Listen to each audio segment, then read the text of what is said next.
for HMTV. I am EonShiKeno, bringing you some more StarCraft 2 commentaries for you guys. Let's go ahead and take a look at our game of the week here.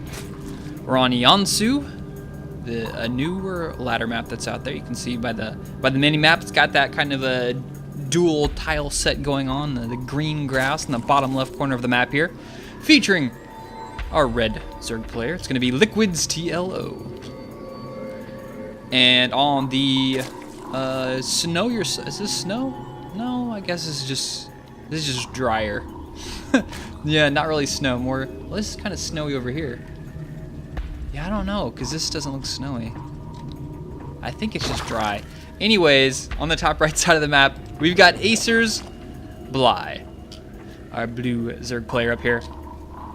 ZvZ coming at you guys, and speaking of Zerg players, Zerg player by the name of J-Dong ended up getting second place at the WCS year finals, only to be beaten by SOS, who played a great series against J-Dong. J-Dong forever second place, which isn't a bad. I mean, I could think of far many worse curses you could have than getting second place at every tournament you go to. I would take 6 second places over 1 first place any day of the week personally, but that's just me. But SOS, the current 2013 StarCraft 2 global champion, taking away that victory. Made for a pretty entertaining BlizzCon. But nevertheless, on to the events of today. Acer Bly going for an early pull against TLO. TLO didn't go for a hatch first, so he's not going to be too badly beaten up by this. He actually should be pretty fine. You know, the Zerglings are just now getting out, but by the time this pool finishes, he can make his own Zerglings, and the travel time on this map isn't exceptionally long, but it's long enough that he should be okay, as long as he scouts this out. And of course, he sees it right there with the Overlord. He knows what's coming out, so he just needs to make enough Zerglings to defend this, and he's going to be fine. He's actually going to have an economic lead, a small one against his opponent, just because he's had more workers sooner, as you can see, 15 versus 12. So he's got a slight lead against his opponent here, and it seems like, yeah, Bly isn't really going to do any more damage than that. Hatchery is going to take a little bit of damage, but TLO scouted this in plenty of time, and he's going to do a little bit of a dance with the Zerglings here, and just keep these guys away from this hatchery. Can't lose too many Zerglings to take this out, so even forced to pull a couple of drones here. He wants to keep this hatchery alive, and yep, he's going to have a couple more Zerglings showdown, and he should be fine. TLO managed to hold this, and Bly is still, no longer producing Zerglings, back to drones, but getting in a really good position here. TLO, it's hard to say. Bly, okay, look, it's evened out there a little bit. No, look at this. Look at this. Bly with a couple extra Zerglings here. He's going to do a little bit more damage. He ended up trading a lot of Zerglings there and managed to get 2 drones as well. So we'll take a loss and count. 350 losses for TLO and 275 for Bly. So while he was behind a little bit in the economic advantage, he actually did a little bit of damage there. He got this hatchery a little bit low. Maybe that'll come back and bite TLO later on in the game, but Spine Crawler going down, so TLO may be fearing the second onslaught coming his way, but as we can see in Bly's base, there's no such onslaught to be had. Anyways, Extractor going up for Bly, looking to get some gas. He's got his Queen down here as natural, so start larva injecting. Second Queen popping up here at the main. 2 Queens already out for TLO. No gases quite yet for TLO though, so Bly's gonna have a little bit of a tech lead there.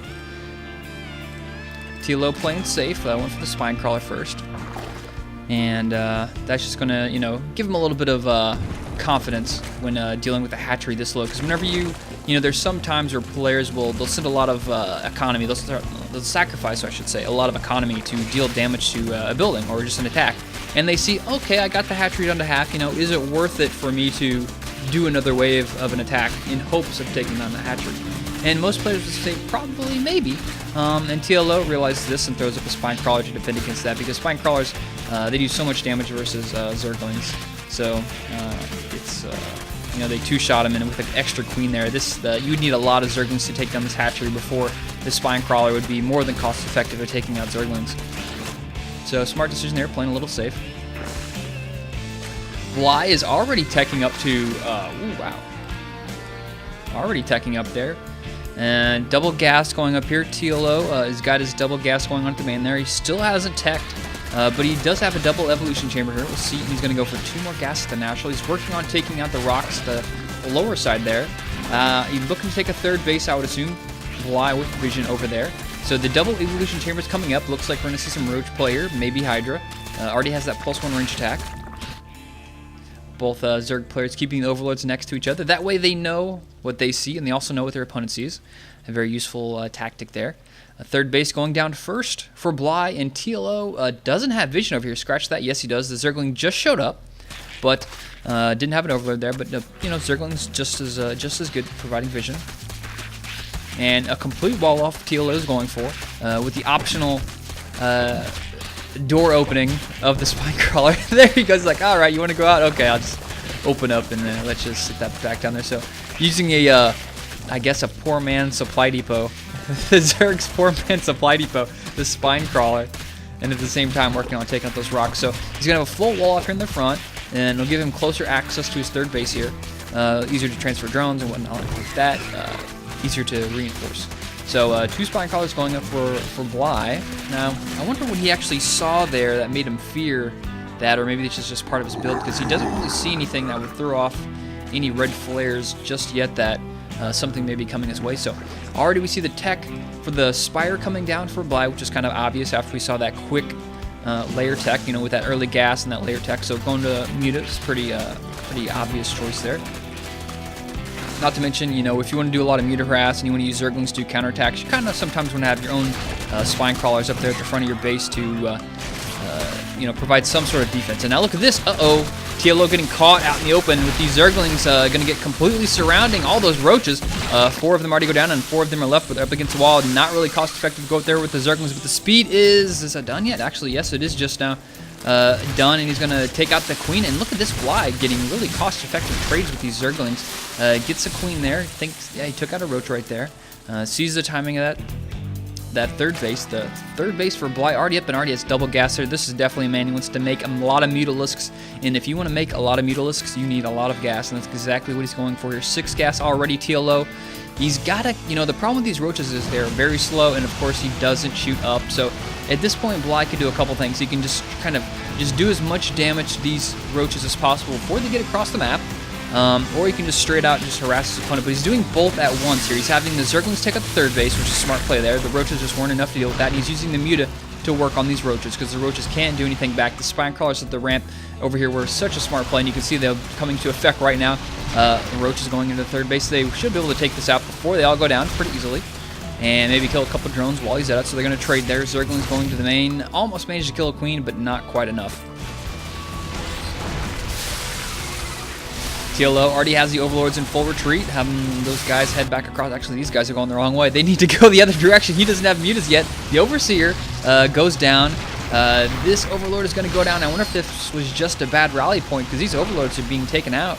And these guys are back in a little bit safer position, but TLO's going to lose 4 overlords. This one will die here pretty soon, and maybe a couple more, just due to inappropriate position for these overlords. Yeah, 2 more even going to go down right here. So TLO has AA at this point. He has he has Hydralisks with the +1/1 upgrades, which will help him deal a little bit more damage. A Spore Crawler here at the front line. Third base not yet going back up, but he has a Spore Crawler in position if he decides to spread some creep over there to allow for some AA protection while that hatchery gets built over there.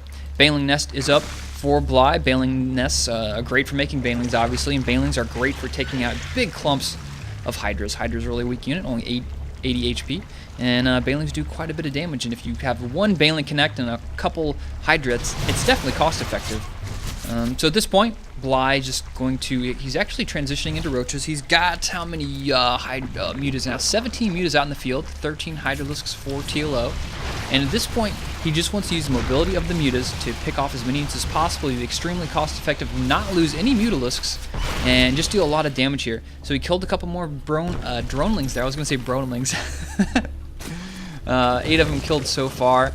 Units killed 56 versus 49.